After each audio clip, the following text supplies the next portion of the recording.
এই, ওই হালা বাবুলের পেপারে ছবি উঠছে, ও হিরো এবার চায়।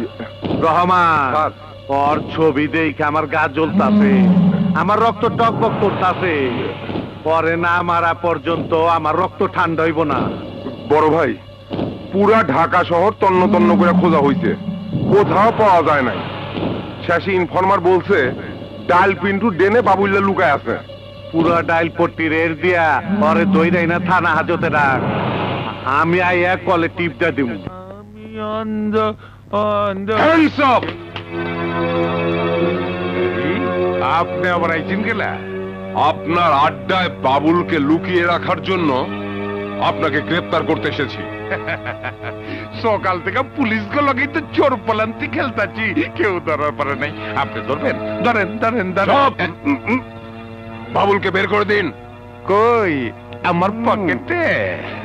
তাই মিয়া, আমার কানেকশন সম্বন্ধে আপনার কোনো ধারণা নাই? ডাইল পিন্টু ডেনথনে পুলিশ কাউরে দৌড় বাড়াইলে ওরে আমি সোজা বান্দরবন পাঠিয়ে দেই। আবে আপনি যাইবেন না পুলিশ ডাকবো? ওই বেটা, ওই তো পুলিশ। কেলা চুর করি কা টেলিফোন করবো না বড় ভাইরে করবো? এই এই ঠিক আছে, আজ যাচ্ছি, কিন্তু আমার হাত থেকে বাবুল বাঁচতে পারবো না। এই এসো। পিন্টু ভাই, বাবুল্লার একটু সাবধান করে দিও। মা, কি রে বাবুল?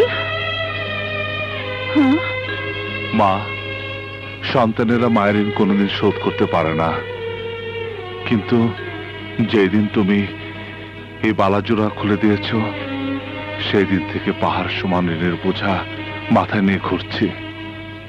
মা, মা, এই বালা নিয়ে আমাকে ঋণ মুক্ত করো। তুই এ বালা ফেরত দিয়ে শুধু ঋণ শোধ করলি না, মায়ের কাছে এক সন্তানের বিশ্বাস ফিরিয়ে দিলি। মা বাবার সাথে সন্তানের সম্পর্ক টিকে থাকে বিশ্বাসের ভালোবাসা দিয়ে। তোর মতো সন্তান পাওয়া যে কোনো মায়ের ভাগ্যের ব্যাপার।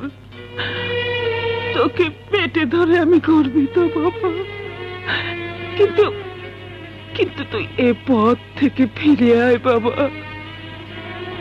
মা, এ পথে যারা যায় তারা আর ফিরে আসে না। মা, তোমার পায়ের নিচে সন্তানের বেহেশত, আমাকে দোয়া করো, আমি যেন তোমার পায়ের নিচে থাকতে পারি। আসি মা।